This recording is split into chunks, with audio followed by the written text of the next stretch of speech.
కొనుక్కున్నావా? లేదు. ఇంకా కొనుక్కోలేదు. కొనుక్కోలేదు. అసలు ఓన్ హౌస్ లేదా? నో. అవునా? ఏం చేసావు మరి బిగ్ బాస్ డబ్బులన్నీ?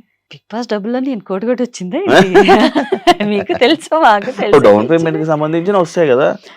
బట్ ఇచ్చిన వాళ్ళకందరికి ఇవ్వాలి, మా పిల్లలు చదువుతున్నారు వాళ్ళకి ఇవ్వాలి, చాలా ఉన్నాయి. అంతే వచ్చగానే అంత మా అకౌంట్కి పడదుగా, ఎంతో అంత పోదుగా.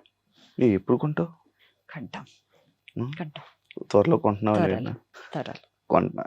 ఏదైనా అదే, అన్ని ఇల్లు మీదనే ఉంటాయి. ప్రతి సొంత ఒక్కరికి ఇల్లు ఒక ఉంటే ప్రతి ఒక్క ఆర్టిస్ట్ కి yeah, ఒక ఇల్లు కట్టుకోలేని కోరిక, ఒక ఇల్లు కొనుక్కోలేని ఖచ్చితంగా. కోరిక అది. బిఫోర్ బిగ్ బాస్ వరకు అలా ఉండేది కాదు. ఉం. వన్స్ కమిట్ అయిన తర్వాత, ఎంగేజ్మెంట్ అయిన తర్వాత, ఇప్పుడు నాకు ఒక ఫ్యామిలీ అవన్నీ వచ్చిన తర్వాత ఇప్పుడు కొంచెం చేస్తున్నాము. ఉం. యా, దేవుడు కొంచెం ఇలా ఓపెన్ చేసి చూసే కళ్ళు అవుతుంది. చూసా. అంటే మీ దేవుడు అనుకుంటున్నారా? ఆహా, కృష్ణదేవుడు. ఎందుకు కృష్ణుడితో పోల్చా నన్ను? అరే కృష్ణలాగా కనిపించరు. ఇంకా అవునా? రేపే కృష్ణాష్టమి. నీ ప్రశాంతత, నీ కూల్నెస్ అది నీ బలమా బలహీనత? నా బలమే అండ్ బలహీన రెండు. ఎప్పుడైనా ఇబ్బంది అయిందా? బలహీనత అయింది చాలా అయింది. సార్లు, చాలా సార్లు హార్ట్ బ్రేక్ అయింది ఒక్కొక్కసారి.